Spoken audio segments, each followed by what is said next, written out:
Hi, my name's Ken, and I own Good Start Packaging in Bedford, New Hampshire.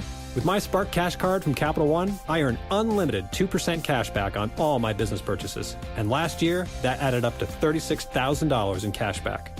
That's right, $36,000. Thanks to that, I was able to offer healthcare to my employees. The Spark Cash Card did a lot for my business. Imagine what it could do for yours. What's in your wallet? Real Capital One customers paid for real stories. Credit approval required.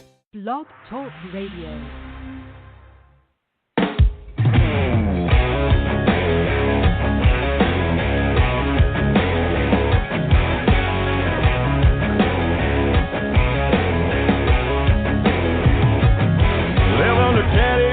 You follow mama's rules, gotta be a good little girl.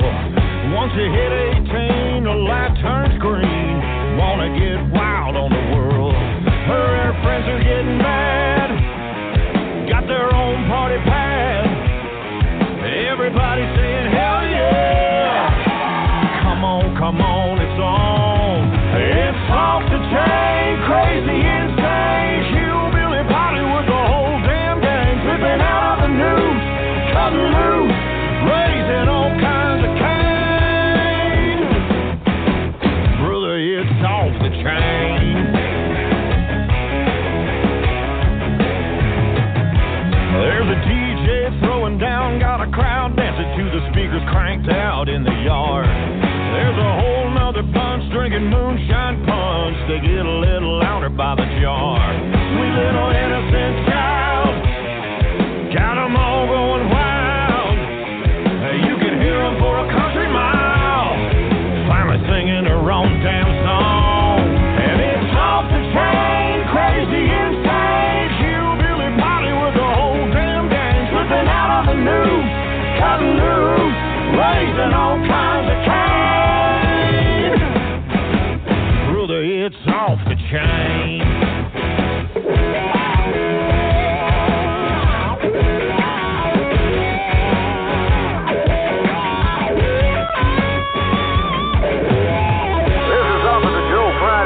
To the 415 at 34th Brickyard Road. We've also got a 390 and a 314. We've seen parties before, but this ain't nothing like we've ever seen. It's off the chain, crazy, insane. Hillbilly party with the whole damn gang. Slipping out of the news, cutting loose, raising all kinds of cane. It's off the chain, crazy, insane. A hillbilly party with the whole damn gang. Slipping out of the news, cutting loose, raising all kinds of cane.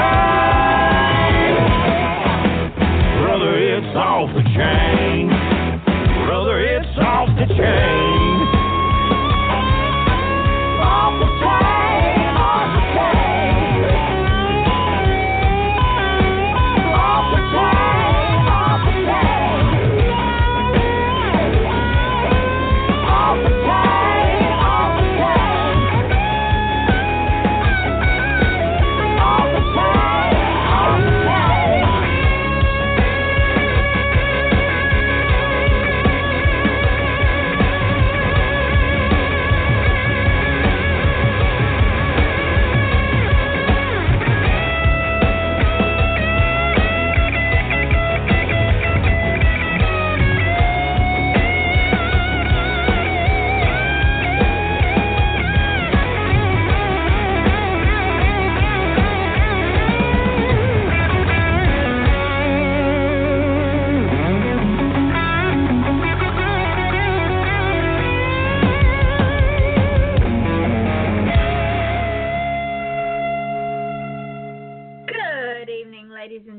Yes, it's Tuesday night, and this is Off the Chain. This is a special show for a very special woman that has been so patient with me. So after I had to cancel her show last week because my husband was so very ill, God love her, that was the second time we'd had to cancel the show, and she's been so patient. So I said, you know what, we're going to do a Tuesday night show, but we'll get to her in a minute. I want to thank each and every one of you all for being here tonight and for spending this hour with me. As you all know, I say this at every show. It's not my show. I just facilitate it. This is your show. Because of all of y'all, we have reached, just on this show by itself, ladies and gentlemen, 133,614 listeners. Just the show. Now, when you add all the podcasts that this thing is on, including iHeartRadio, Spotify, and TuneIn Radio, FM.com, Podcast.com, Podcast Garden, YouTube, iTunes, where else? Spreaker, SoundCloud, and Reverb Nation. We're in over 200 countries and over 200,000 listeners, and we're only in our second year. And it is all because of each of you. You, the listener, and you, the guest, are the ones that have brought this show to the life of its own that it has, and I thank each and every one of you for it. Now, there are two ways to get on the show. One, you can come on as a guest, and we'll talk about anything. You have a book, you have a painting, you have sculpture, you have music, you have a political platform, you want to talk religion, or you just want to talk. I'll put you on the show. That's what the show is about. That's why we call it Off the Chain. Or if you still aren't sure about coming on the show, but you still want to get your product out there, I can do that too. $10 for 30 days. No matter how many shows I have in that 30-day time period, I will run your ad. And if I have to reschedule a show, because as most of y'all know, my husband is very, very ill, and these past few weeks, I've almost lost him several times. But that being said, the ad will go with the next show. You will get your 30 days worth of ads. So contact me at offthechainradio@yahoo.com, and I will tell you how to do it. And let's get you out there, because this is a happening place.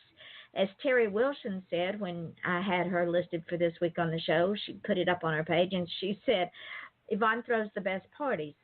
So, yeah, we do throw some good parties here. And with that being said, I want to welcome some sponsors to the show. We have a brand new sponsor. She just came on this month. It's Jess with Audio Bookworm Promotions, and this is what she says. Looking for a listen? Adopt. Don't shop for your next audiobook favorite. The Adopt an Audiobook program has new releases and audiobooks of every genre. All audiobooks are free to interested reviewers. Now, that's the key sentence in this ad. All audiobooks are free to interested reviewers. You simply listen and share your thoughts. Audiobookwormpromotions.com, Adopt an Audiobook. And I think what I'm going to do is I'm going to contact Jess myself, ladies and gentlemen, and I have a new audiobook out from the Mad Hatter, and I think I'm going to add that to her list, so watch for that. J. Traveler Pelton, an author who has been on this show, has just released 2 more books within a week. I don't think the woman ever sleeps. And Kai Dante's Stratagem, people are so happy about the destruction of the anti-fertility virus that they want Kai to run for president. Kai Dante for president indeed. Yes, ladies and gentlemen, the Oberlins are back and are successful in diverting the virus that is destroying the fertility of the populace. But in return, Sanctuary is attacked and the family members are scattered to fight radiation sickness alone. Given only a strange poem to use, will Kai and Micah figure out the puzzle before they all die? Who in the family will survive to destroy the tyrant running the Brotherhood? And in the second book she released, Clan Falconer's War, a fantasy set in the future medieval times after the Big War, Lucian thought that as the youngest son of the manor, his future would be as simple as land-owning farmer who raised good horses and went up to the manor to visit the family for holidays. After all, there were 7 brothers older than he, with much more entitlement to the inheritance. However, through a massacre and magic, his simple acceptance of a quiet life was going to come to a roaring end as he ends up leading the forces of his clan and the kingdom against an evil greater than any wizard had ever faced, an evil led by his own brothers. Well, he, his clan, and Falcon Crest survived the war. So that's Kai Dante's Stratagem and Clan Falcon's War by J. Traveler Pelton. Check it out. Diane Moe, she is so funny. I just love her. And thank you, Australia, because Y'all are our number one listening base here on the show, and y'all put her books on the map as number one in Australia. Diane Moats has a series called the Sam Holden series, and she is our favorite vigilante, and she is back. The third book in the series has been released, and Dog Bones, Sam's quest to avenge abused animals, is threatened when the FBI comes after her on one side and the commissioner wants her dead on the other side. Will her double life be exposed? Will Sam be able to protect the animals, her friends, and herself? Check out Dog Bones by Diane Moat everywhere ebooks are sold. And if you haven't started the series yet, ladies and gentlemen, be sure to begin with Dog Gone by Diane Moat for free on Amazon. I want to welcome my guest to the show tonight. And again, I am so appreciative of this woman. She's amazing. She suffered with me through these twice. I've had to reschedule her. One time Jack was in the hospital. The last time he was so sick I thought I was losing him. But she has been so patient and so kind. Author and personal trainer Amanda Sterczyk is she's a certified personal trainer, a CSM certified personal trainer, certified Essentrics instructor, and creator of the Move More Institute, an initiative to promote healthy, active living by adding more movement, activity, and motion to your daily life. Her first book, Move More, Your Life Depends on It, Practical Tips to Add More Movement to Your Day, is available on Amazon. She has been teaching group fitness classes since 2010, and she has taught men, women, and children of all ages, as well as elite athletes. I can't talk tonight. She offers in-home and/or in-office personal training, Essentrics group and private sessions, and movement coaching and workshops in central Ottawa, Canada, as well as online personal training via Skype or FaceTime. Amanda specializes in helping retired older adults and sedentary office workers maintain strength, flexibility, and mobility. Her slogan is Move More, Feel Better. Amanda holds a master's degree in social psychology from Carleton University, and before her career in fitness, she worked for 10 years in health promotion research and human resources. Amanda, welcome. And I forgot to tell you before we went live, when I told my husband I was doing the show tonight, he said, good, tell her thank you for her patience. Oh, it's no problem at all. I'm so happy to be here, Yvonne. Thank you for having me on. You are quite welcome. Now, before we talk about this, you and I are so in sync with this, but before we talk about it, let's take a step back in history. What in the world made you go in this direction? Because this is something that's fairly new within our society. People are beginning to change their way of thinking about movement and staying healthy. But it hadn't always been so. How did you get here? Was this something you always wanted to do? Well, so fitness is my third career. Post kids, I got into the fitness industry. And as you said in my bio, I worked in human resources. I worked in health promotion research.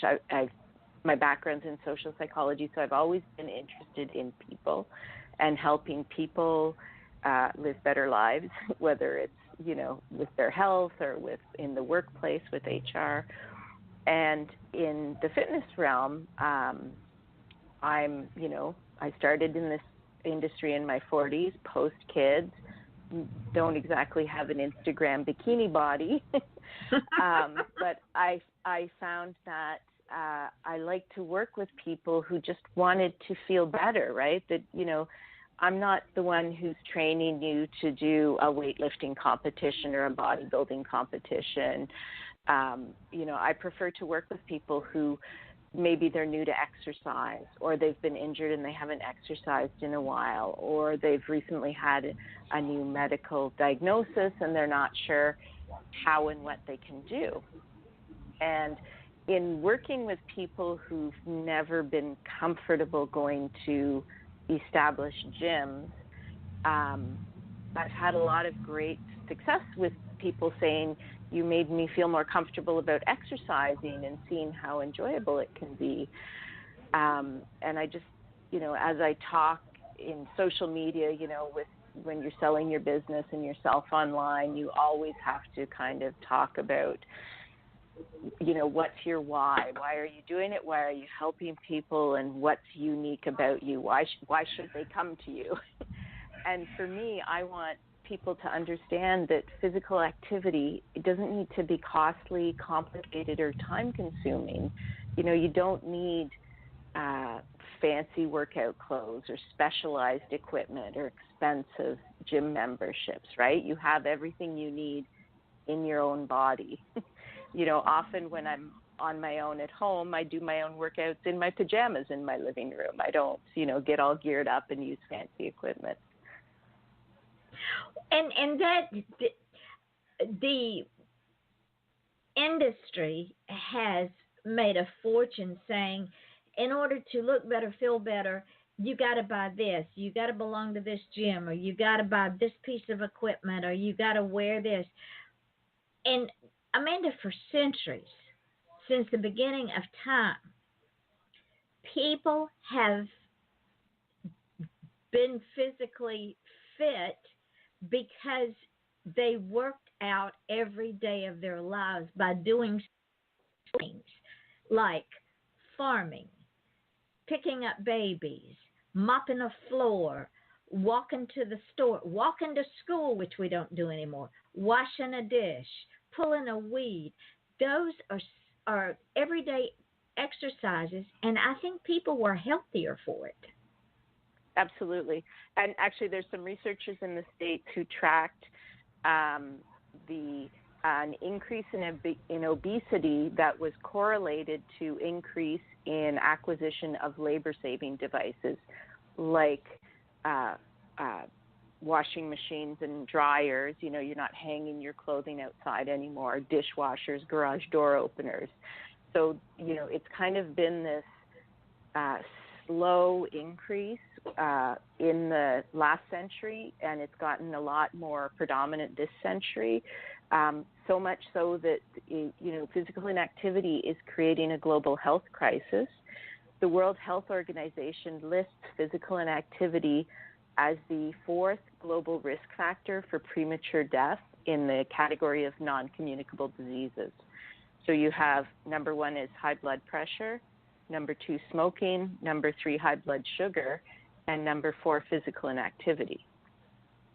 And it stands to reason that when we are sedentary, that everything in our body slows down. Our brain slows down, our heart slows down, fat breakdown slows down, and the body goes screaming because it's saying, wait, this is not right. So in order to get your attention, I'm going to give you hypertension. I'm going to give you high blood sugar. I'm going to cause your pancreas not to work. I'm going to do something to wake you up. Yeah, so I'm nodding my head. I realize you and your listeners can't see me nodding my head as you're talking. But yeah, we're under moving. And think about what happens, if you're under breathing or under eating. Your body can't sustain itself with this. And you're right, we get all these signals and warnings in our bodies. And like I said, it's a global healthcare crisis, and it's our own doing.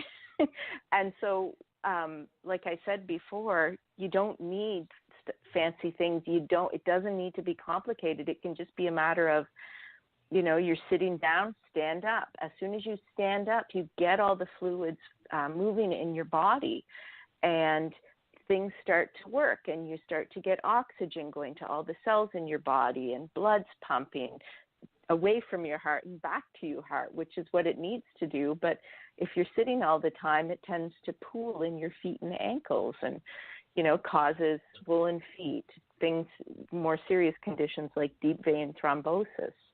They actually, some researchers did a study and looked at binge watching on TV, right? Everybody likes to sit and binge watch their favorite shows now that they can get them on demand. And they had the same risk factors for deep vein thrombosis as people on long haul international flights which is, they've for years said that international flights are a problem for circulation and all these types of things. And we're actually don't have to get strapped into an airplane anymore to get the same things happening in our bodies. Well, I get real tickled because I'm 4'11" and I might weigh 110 maybe. And I have these people all the time tell me, Yvonne, you're going to have to help looking after your husband because my husband weighs over 200 pounds and now he's dead weight. You can't handle him alone. Amanda, I've been dealing with this man for 13 years. I can move. I've picked him up out of the floor. And it's because I have handled him. And he trusts me to handle him. And so when somebody says, well, I'm too old to walk or I'm too old to do this, I'm too old to do that, their mind is playing tricks on them. Yeah, absolutely. Well, I mean, think about it, right? We only get one body. Maybe we might have a few parts swapped out with hip replacements and knee replacements, which in and of it themselves are problematic. But you get this one body for your lifetime. It's designed to last a lifetime. So really what should be happening is your body should be fully functioning. You have a long life, and maybe the last 3 to 6 months of your life, things start to decline. And, you had a great life and you die. But what's happening is because we're not using our bodies and we're sitting so much, things are declining, like the warranty's coming up on our bodies, and because we haven't been using it optimally. It reminds me of, whenever we get a new car, my husband drives it at different speeds, for the first 200 kilometers, because that's what the manual says. Don't just put the gas down and always have it at the same speed. You need to vary it and alter it so you're not wearing it down, that everything's, wearing down the way it should, not prematurely. And before the show, we were talking about everything is convenient now. You go through the drive-thru at Applebee's. You go through the drive-thru at McDonald's, at Burger King, at Wendy's, at you name it, you go through the drive-thru. I refuse to go through a drive-thru. I absolutely, to me, that is a height of laziness. If you're too cotton-picking lazy to park the car, get out and go in, then your mind has convinced you that it's a matter of convenience. Convenience causes more heart attacks, strokes, and death than anything else I know of. That's absolutely right. And I have a little section in my book called Eschew the Drive-Thru. Basically, don't do it. Go park the car at the far end of the lot and walk in. Use your body, use your muscles, and actually use them for what they were meant to do. So can I actually give you a quick definition since we're talking about using our bodies? Yes, so, ma'am. And this is used with permission. I reprinted it in my book with permission from the World Health Organization.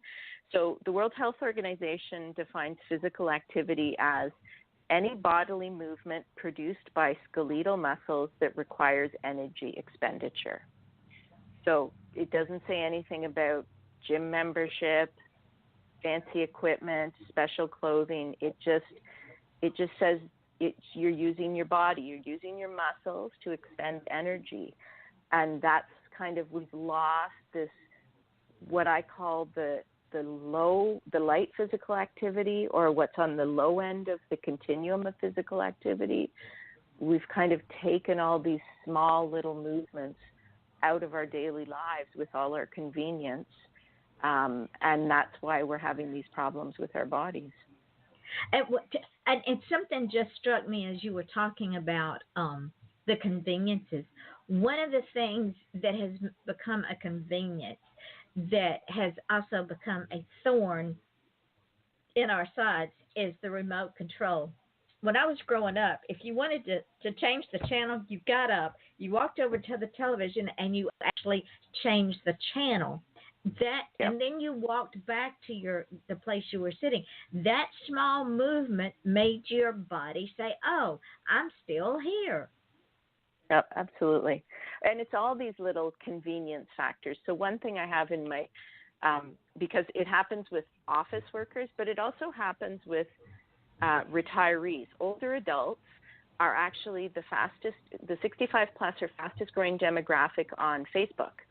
And they're sitting hunched in their, Barker lounger with their iPad or iPhone doing their status updates.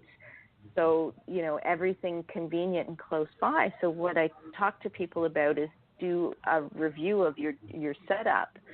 We all have to work at desks at some point, but it shouldn't be so convenient, everything within easy reach, that you're never having to move to get anything.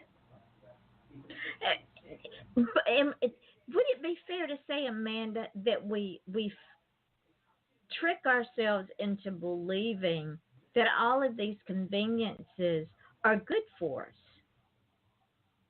Well, it's absolutely, because we're trying to cram more into the day, and this is a problem, right? With just looking at having too much on our plates.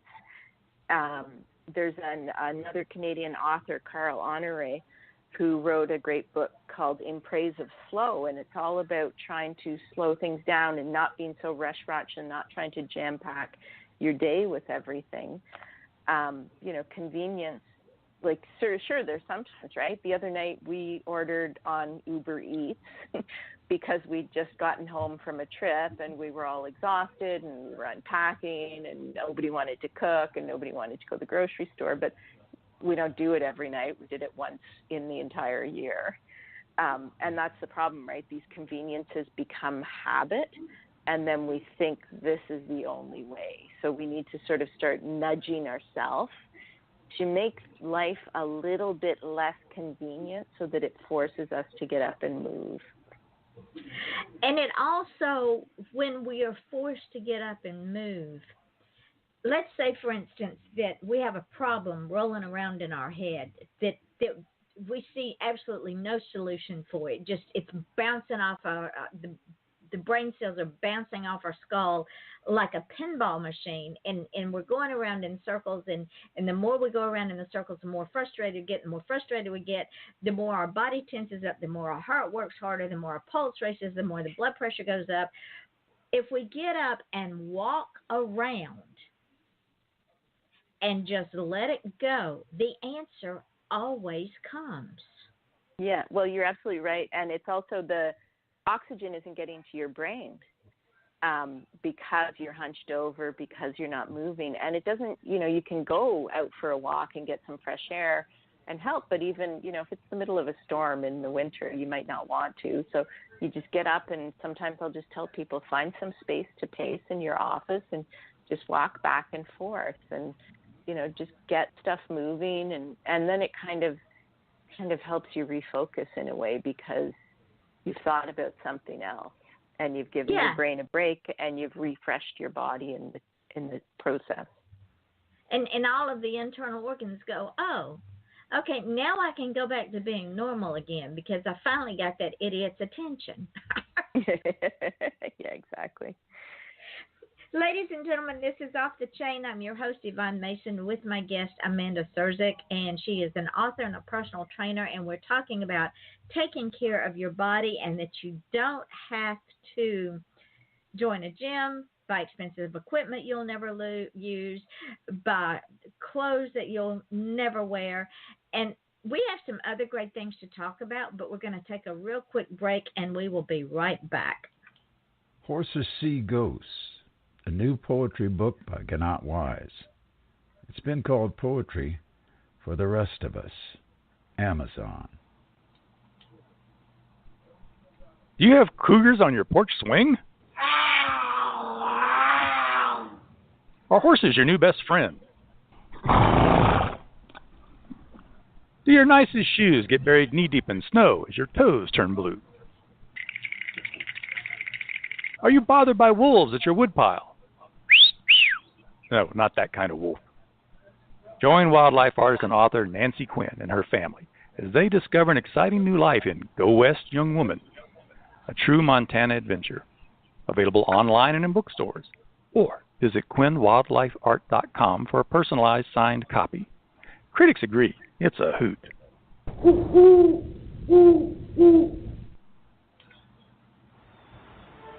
A struggling city, its beloved baseball team, an antique camera, and photos from that camera that bear an image from the pit of hell, an entity only a select few can see. Journalism professor Buddy Cullen is determined to track this demon down. But who is the hunter and who is the prey? And who will be the next target of mankind's mortal foe? Mortal Foe, available at Amazon.com.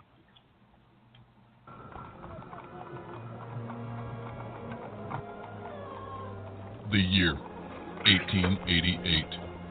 The place, London's East End. Dead and mutilated bodies are popping up all over, from Stamford to Whitechapel.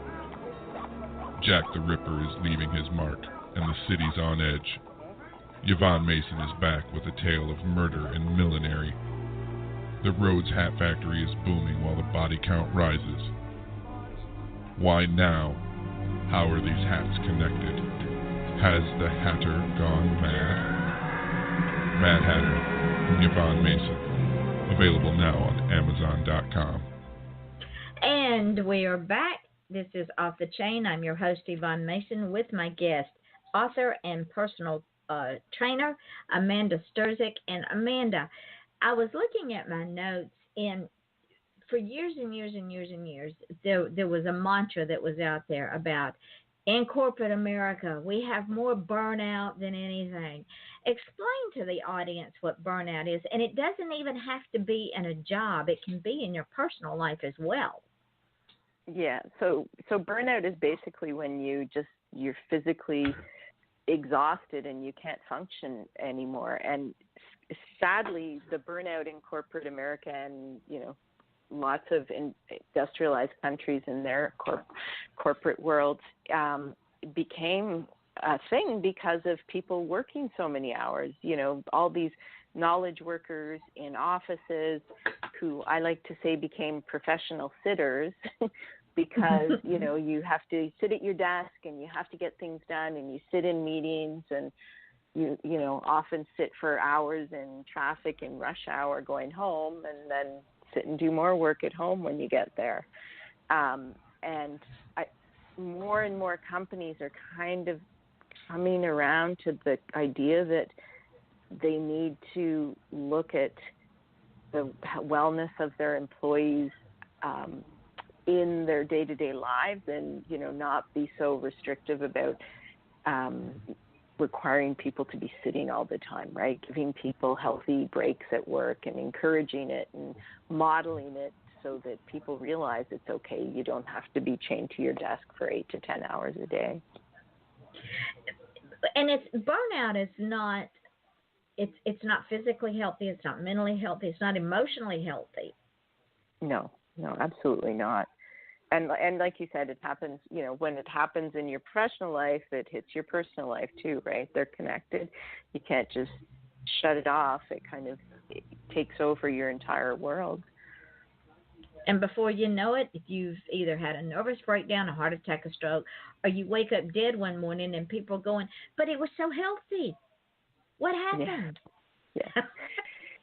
I know. And, so I have an acronym that I created for office workers to get them to get up and move more. It's called a smoke break, and SMOKE stands for sedentary and movement optional kills early. And I thought of it because I was thinking about, I was downtown here in Ottawa, and I was seeing all these smokers, right? Indoor no smoking laws require them to leave their desks, leave the building, and they often have to go outside and walk around because they can't be in 6 to 8 feet of the entrance to a building. So while they're destroying their lungs, they're actually more physically fit than their non-smoking colleagues, because 2 to 3 times a day it's socially acceptable for them to get up and walk away and take a smoke break. It's not as socially acceptable yet for you to get up and take a walk. So I tell workers, just tell your boss you're going for a smoke break. There you go. But it should be socially acceptable to get up and walk out the door, maybe walk around the building and come back because you become more productive. The brain is refreshed, like I said, the oxygen is flowing again, the heart's beating, the mental and physical tiredness is gone, and you can become more productive in your day. Absolutely. And you know, and this is where I see like efficiency in offices. Like, I'm kind of an efficiency expert's worst nightmare. Because I don't want their desk space to be efficient. I don't want people to send their print jobs to the closest printer. I want the IT department to set it up so that people's print jobs go to the farthest printer down the hall. So, you know, they're not just printing something and reaching across their desk or going outside their office door and grabbing it, that they're actually walking down the hall to get it. I want them to go, you know, if they're in a building with multiple stories, go down one set of stairs, not the elevator, on the stairs to go to the washroom. That makes perfect sense to me. And elevators are another convenience that has helped destroy us physically and mentally. When you have a choice between an elevator and a stair, if you are physically able, take stairs. You feel so much better when you get to the top. Absolutely. Well, and the problem too is that when you walk into a building, you can see the elevator right away from the entrance. It's often hard to find the stairs because I try to find the stairs whenever possible. And if people aren't inclined to want to walk, if it's not convenient for them to go up the stairs, then they're just going to walk right in and push the button and stand there and wait for the elevator. But, you know, I've been caught in too many elevators that stop between floors in my lifetime. I have a thing against elevators. Oh, man. I can see that. I wouldn't want to be taking them either if I was caught in them. No, what I was going to say is our local children's hospital has these great animal footprints on the walls that guide you to different departments. So when you go in, if you want to go to radiology or you want to go to the lab or whatever, they'll say follow, you know, the duck footprints or follow these footprints. And I think, you know, it would be great if buildings had, they don't even have to be animal footprints, they can be people prints. But walking to the stairs, you know, so it's not, so that people know, oh, if I want to walk, I can go over here and there's the stairwell. And it's kind of a cute, fun little nudge that'll help people, you know, want to take them. And it's also a source of conversation because it's an oddity. You don't see it. But as more and more people do it, they would take the stairs as a habit. We have become creatures of habit. We are creatures of habit. It becomes a habit to punch that elevator button. It becomes a habit to reach across and pick that piece of paper up off the printer. It becomes a habit to bring our meal to our desk and eat at our desk without getting up, going to the break room or going out to the park, eating our meal, and then walking around for a bit and then coming back to our desk. Mm-hmm. Yeah, and habit is a great word because 40% of our behaviors are habits, and habit basically implies that we do it without thinking, right? It's just so ingrained that we're not consciously doing. So, you know, almost one half of your daily life is just you're kind of not really paying attention to what you're doing. You're just going through the motions. And this is where I give a lot of recommendations in my book for nudges. So I don't know if you know the name Richard Thaler, but he's an American economist in Chicago. And in 2017, he won the Nobel Prize in Economics for his nudge theory. So the whole idea with nudges is to try and change people's behavior. And nudges need to be things that are easy to implement and low cost or free. So, you know, nudging people to use the stairs by putting footprints on the floor. Or in London, in the subway system, you see every once in a while videos on social media where they've painted cool motifs down the stairwells, and then people want to walk up and down them because they're fun. And it's nudged them to be more physically active, and they don't even realize they've done it, but all of a sudden they feel better. And they're up the stairs or down the stairs, and they're going, I just did this. Yeah. Didn't even realize I did this. You also have another acronym called NEAT. Tell the folks about this. I found this very interesting. So NEAT is was conceived by Dr. James Levine, who's an endocrinologist with the Mayo Clinic. And NEAT stands for non-exercise activity thermogenesis. So this is the way our body expends energy that is not eating, sleeping, or a dedicated, 1 hour workout at the gym. So it's all these small little movements like standing up to walk over to change the channel, or washing your clothes by hand, hanging them up on a drying rack instead of, using a dryer, washing dishes by hand, preparing food yourself instead of just sitting there and going into the app to get your food delivered to your door. So it's all these small little movements in our daily lives. That's what we've lost with our sedentary lifestyle, and that's what we need to try to get back.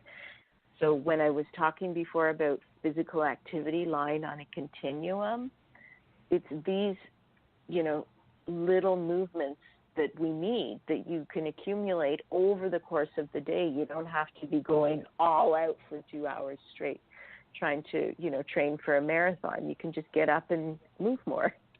Or they could become a 24/7 caregiver, and I guarantee you they would move a lot more.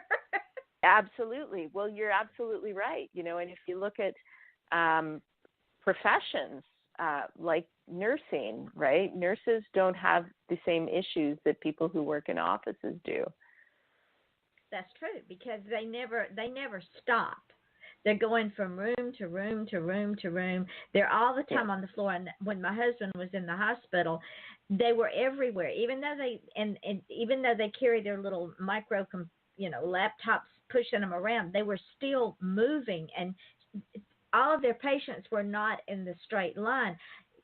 Our nurse might have 4 patients on the wing we were on, and then have 4 more patients on another wing, and then 4 more patients. So there's 4 wings, and she would have patients all over the floor, and those were big floors. So she's moving all the time. Right. Yeah. And she's not sweating, and she's not wearing fancy workout clothing. I think about my grandmother when I was a kid, who had, she vacuumed the house every single day, and that vacuum cleaner was a beast. Yeah. She didn't own running shoes. I don't even think I ever saw her in slacks. She was always in a dress or a skirt, and she was strong until, the last 3 months of her life, when she kind of declined and died. And, I remember being in her kitchen with her, and she didn't have an electric mixer, so she's beating by hand, and I'm looking at those muscles in her arm going, oh, my gosh. Every cake that my grandmother made, well, both of my grandmothers, every cake they made was made from scratch, and they made it by hand. Yeah. Wow. And washed all the dishes by hand too, right? Absolutely. Absolutely. I still do, because I hate a dishwasher. My thought process is this. To me, it's not a convenience. It's an aggravation, because I still have to load that damn thing. I still have to unload it and put the dishes up. I can wash my dishes. I can put them in the dish drain, let them drain for a little while. Then I can put them away. I don't have to load and unload a dishwasher. Mm-hmm. And run up my light bill. And what we think is a convenience is not always a convenience, because in the end it's going to cost us something. Well, yeah, it's short-term gain, long-term pain, and that's the problem that people don't realize. My garage door is an electric garage door, but my car's parked outside of the garage, so I still have to go outside. I have to walk outside of the garage to get in the car, which I have to step up on because it's a Suburban, and I have to pull myself up because I'm so short, get in the car to go anywhere. Because to me, it's foolish to only take 2 steps and be in my car. Those extra 10 steps are worth it. Well, they do, and there was a study in the Journal of the American Heart Association. They reported on a study that talked about, physical activity accumulated in these sporadic bouts throughout the day still help to reduce early death.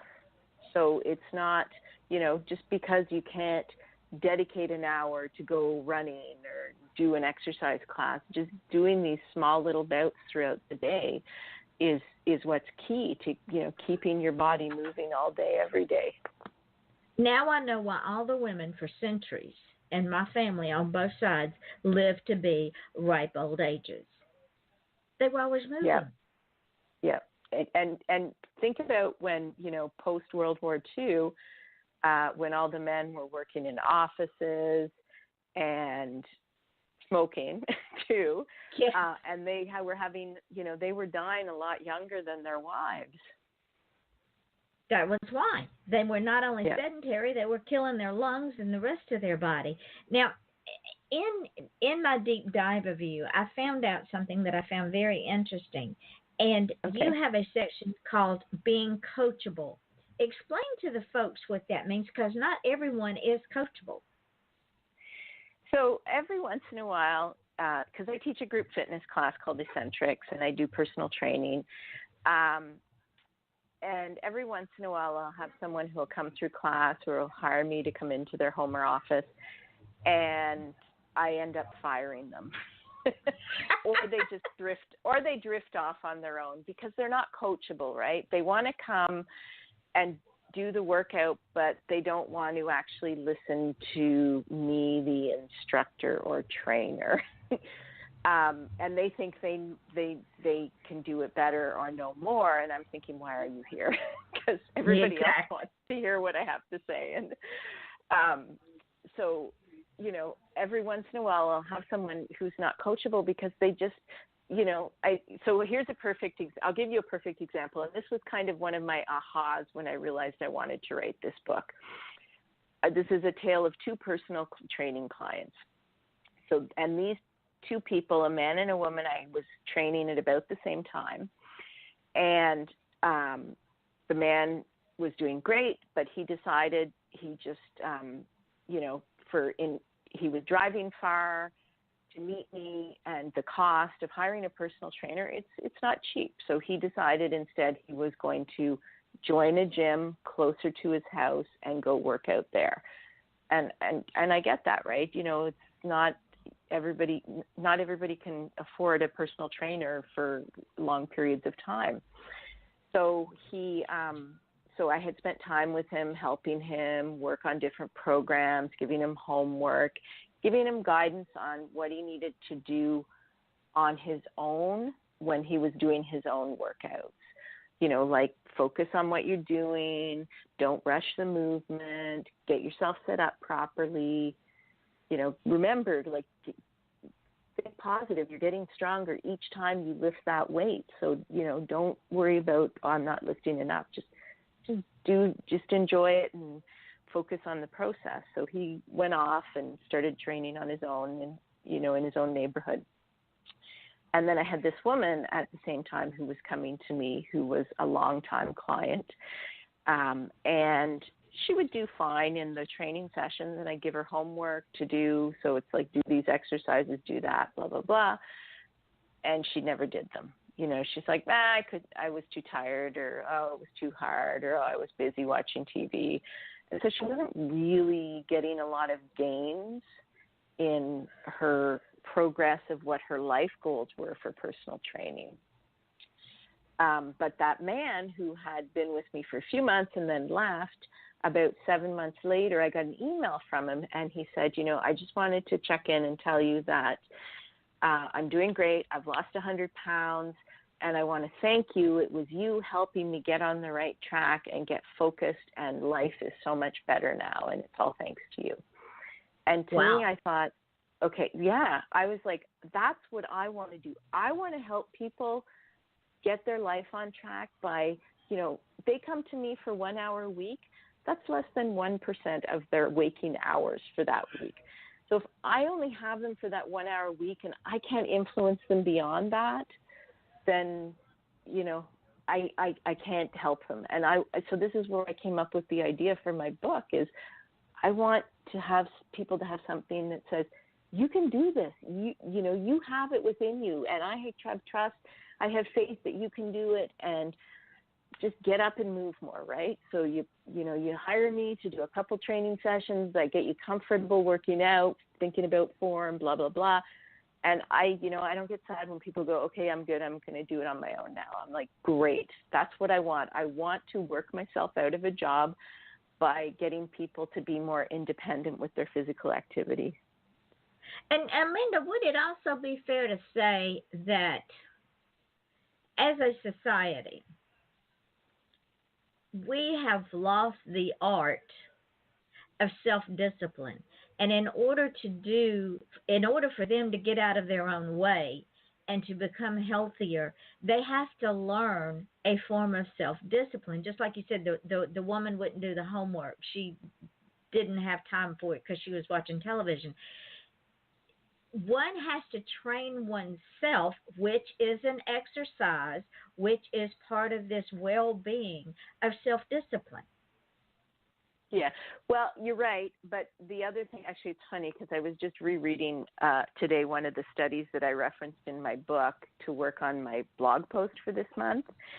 And, it struck me again that this is 3 different studies I've read where they talk about willpower being a finite resource. So basically, at the end of the day, if you've been fighting not eating that chocolate bar all day long and trying to, kick in the willpower to not yell at your kids when they're driving your bananas or scream at the person who cuts you off in traffic, and you get to the end of the day, you don't have any willpower left. It's something that kind of has to reset every morning. And this is why a lot of fitness professionals encourage people to exercise in the morning, or to at least, put those nudges there for them to want to exercise, right? Like put your shoes beside your bedside table so you go, oh yeah, I did want to go for a walk today. Or, just like help you with willpower by making it easier to make these choices. Like a perfect example of a healthy nudge is you leave fresh fruit on the counter in your line of sight, and you put the cookies in the cupboard behind a closed door. So then you see the fruit, you're more likely to reach for it because it's right there. So it's kind of nudging you to eat healthy. Because it's convenient. You don't have to go open the door of the cabinet, of the cupboard, and look for it and pull it out and open it and close it and put it all back in the cupboard. The fruit's right there. And that's right. You just pick it up and go. And if you do that enough times, then it becomes a habit. Oh, I'm hungry. I want a snack. I pick up a piece of fruit instead of a cookie. And see, ladies and gentlemen, you learn so much on this show. And it's all simple things. It's not expensive. It's not mind-boggling. It's not all-consuming. Would it be fair, Amanda, to say that it is a healthier lifestyle that we have to make up our minds, A, we want to do, and B, we have to make it a part of our daily routine? Absolutely.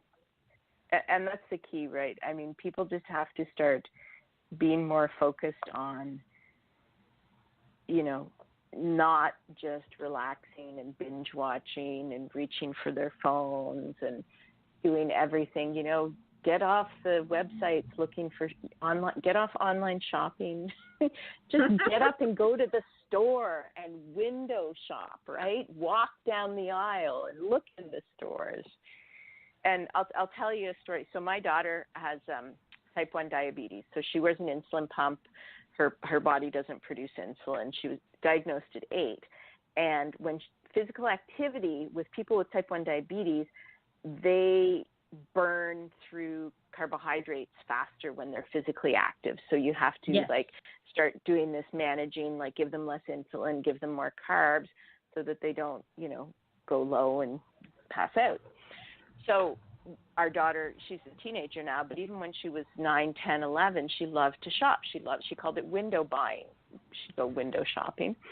And she'd go to the mall with my husband, and she'd come back, and she would always go low.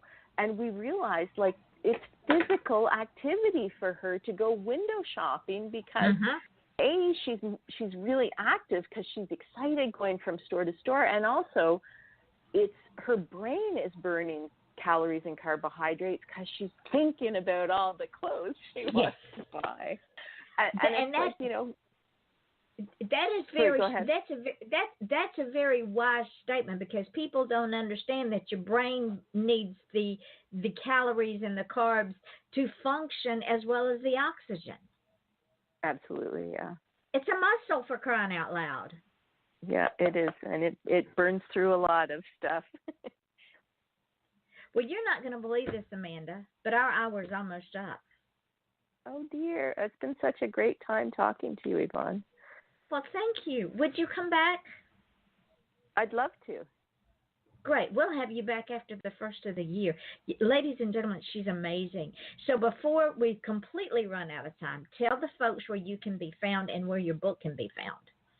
Yeah, so my book is on, I kind of chuckled when I was saying don't do online shopping, but I self-published, and Amazon is the best space for self-publishing authors. And because I'm in Canada, right, it's hard to get a book out to the global audience. So anywhere, any country in which you have Amazon, you can go online and search Move More, Your Life Depends on It, and you can order ebook or paperback version of the book. And then my website is my name, amandasterczyk.com. And I'm just working on, I do a monthly blog on my website. And my title of my blog that I'm hopefully going to get out tomorrow, I couldn't sit still long enough to write it today. I had to go for 2 walks. But it's, I'm actually writing, it's called The Greatest Basketball Player That the NBA Never Knew. It's about my son and his love of basketball, and how I think he's just amazing, how he does it because he loves it, like Michael Jordan, right? He does it for the love of the game, and he's physically active, and he's 17, so I see him going into adulthood having great habits around physical activity, because he just loves playing basketball so much. Wow. So when we go off the air, don't hang up, but I do want to say thank you so much for your patience and for sticking with me and for coming and for your understanding about my husband. And you're marvelous. Thank you so much. Now, ladies and gentlemen, you are welcome. Ladies and gentlemen, you all know that at the end of the show, I say a couple of things, and they're very important things. And one is we're all on a journey. And when you're out and about, understand that your worst day may be somebody else's best day.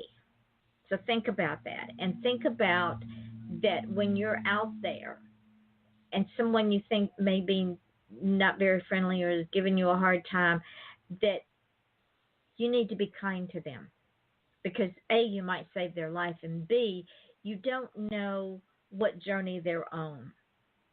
So be kind, smile, tell them they have a nice smile, or they look nice, or they have beautiful eyes. Tell them something nice, because they will forget what you look like, they will forget what you're wearing, but they will never, ever, ever forget how you've made them feel. Second, if you want to achieve greatness, ladies and gentlemen, stop asking permission, because you're all great. We are all great. We're all unique, and we all have a purpose. So don't go out and ask permission.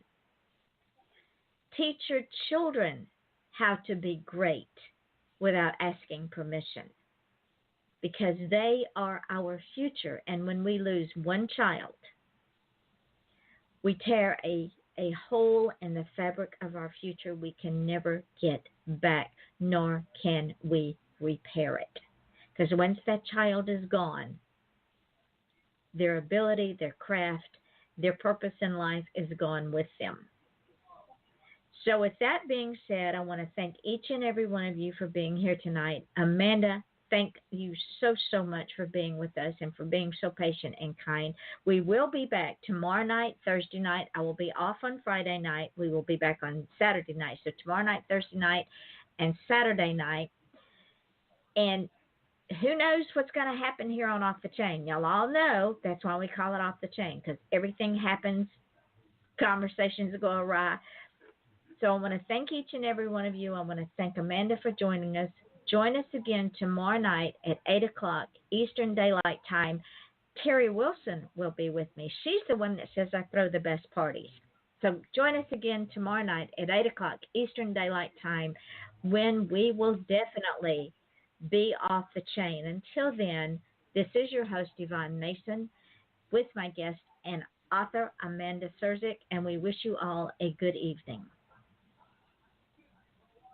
We are off the air, Amanda, but the what we're talking about will show up in the archive part of the show. But what I wanted to tell you is when we get off from here and the show archives, I'll put the link on my page, and I'm going to tag you in it. Take the show and put it everywhere. And tomorrow, when I put it up on all the podcasts, I'll also put those links up on the Facebook page and tag you. So you're going to have all kinds of places where the show's going to be that you can promote yourself. Awesome. Thank you. You're an awesome interview. I really enjoyed talking with you. Well, I enjoyed talking with you. You made my night, and I can't wait to bring you back next year so that we can revisit this, because this is another one of those things that people, if they're educated and if they learn what they don't know and apply it, they're going to be healthier, happier, and more productive. Yeah, and that's my goal. I mean, that's where I found I wanted to write this book. I thought I want to help people realize it's not complicated, and they have the power to do this. And I thought this was the best way to reach as many people as possible. Absolutely. And if you were closer, I would hire you as my personal trainer if it was just for 5 minutes a day. So thank you for spending an hour with me. Thank your family for giving up that hour, because it's an hour they'll never get back. And I appreciate them, too, for making that sacrifice. So please let them know. I will. Thank you. And I will send you some dates for next year, and let's do this again. Great. All right. Thank you, darling. Have a great evening. Bye-bye. You too. Bye-bye.